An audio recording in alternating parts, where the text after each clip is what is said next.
जय हिंद दोस्तों आज हम एक ऐसी कफ सिरप के बारे में सीखने वाले हैं जो सिर्फ और सिर्फ डॉक्टर के प्रिस्क्रिप्शंस पे ही लेने की सलाह दी जाती है। अगर आपके पास डॉक्टर का प्रिस्क्रिप्शन नहीं है तो आप इस कफ सिरप को परचेज करके प्रयोग में नहीं ले सकते हैं। यह जो कफ सिरप है इसकी जो मूल कॉम्पोजिशन होती है वह आपको ट्रिप्रोलिडीन और कोडीन होता है। जो इसमें ट्रिप्रोलिडीन है वह आपको 1.25 मिलीग्राम पर 5 ml के स्ट्रेंथ में, और साथ ही साथ जो कोडीन है वह आपको 10 मिलीग्राम पर 5 ml के स्ट्रेंथ में अवेलेबल होता है। कोडीन होने की वजह से यह जो कफ सिरप है, यह कफ सिरप सिर्फ और सिर्फ एक वैलिड प्रिस्क्रिप्शंस पर ही आपको मिलती है। यह जो कफ सिरप है, इस कफ सिरप का एक बहुत ही पॉपुलर ब्रांड नेम जिसे हम कोरेक्स टी के नाम से जानते हैं, और इसके अलावा और एक दो जेनेरिक ब्रांड जैसे कोसाक्स टी वगैरह आपको मिल जाती है। तो ये इसके पॉपुलर ब्रांड नेम है। कोरेक्स टी जैसे इसके बहुत ही बेहतरीन पॉपुलर ब्रांड है। तो अब हम वीडियो में आगे बढ़ते हैं और जानते हैं कि यह जो कोरेक्स टी कफ सिरप है इसको किस किस कंडीशंस को ठीक करने के लिए प्रयोग में लिया जाता है। तो इसका सबसे पहला प्रयोग, यदि कोई व्यक्ति जिसको ड्राई कॉफ की समस्या है, मतलब व्यक्ति को सूखी खांसी हो रही है, तो वैसे पेशेंट को उस सूखी खांसी के ट्रीटमेंट में जो डॉक्टर्स है यह कोडीन वाली जो कफ सिरप आती है वह रिकमेंड करते हैं।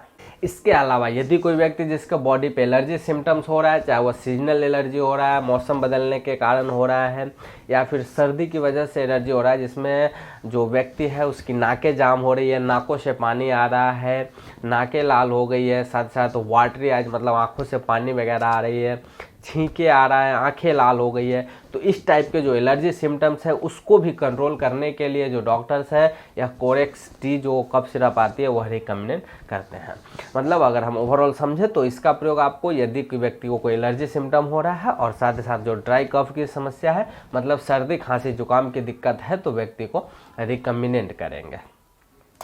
अब हम जानते हैं दोस्तों कि कुछ महत्वपूर्ण केसेस में ही जो डॉक्टर्स है या कोरेक्स टी आपको रिकमेंड करते हैं। जब जो नॉर्मल ड्रग्स आती है जैसे डेक्सट्रोमेथोर्फेन, क्लोरोफेनामाइन मेल्टेट, इसके अलावा और भी बहुत सारे जो कंपोजिशन वाली कफ सिरप आती है, जब उससे ट्रीट नहीं हो पाता है, जब उससे पेशेंट की खांसी नहीं जाती है, तब जाकर के डॉक्टर यह रिकमेंड करते हैं।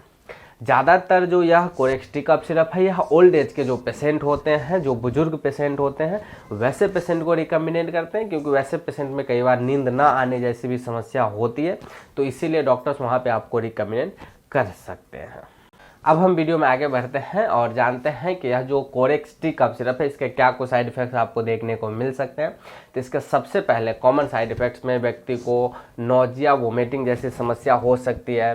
साथ ही साथ व्यक्ति को डिजीनेस हो सकता है, ड्राउजीनेस सा फील हो सकता है, व्यक्ति को नींद आ सकती है, साथ ही साथ सर में दर्द हो सकता है, माइल्ड हेडेक रह सकता है, मतलब थोड़ा बहुत सर में दर्द बना रह सकता है। इसके अलावा व्यक्ति को पसीने आ सकते हैं, और कुछ केसेस में व्यक्ति को कॉन्स्टिपेशन जैसी समस्या और साथ ही साथ व्यक्ति को चक्कर आने जैसी समस्या भी हो सकती है। तो ये सब इसके कॉमन साइड इफ़ेक्ट्स है। अगर ऐसा कोई साइड इफ़ेक्ट देखने को मिलता है तो एक बार आप अपने डॉक्टर से ज़रूर संपर्क करें। अब हम वीडियो में आगे बढ़ते हैं और जानते हैं कि जो कोरेक्स टी कफ सिरप है इसकी क्या डोज और ड्यूरेशन होती है। तो वैसे सामान्यतः एडल्ट व्यक्तियों के लिए जो इसकी डोज और ड्यूरेशन होती है वह 5 ml दिन में 2 बार, मतलब सुबह और शाम खाना खाने के बाद लेने की सलाह दी जाती है।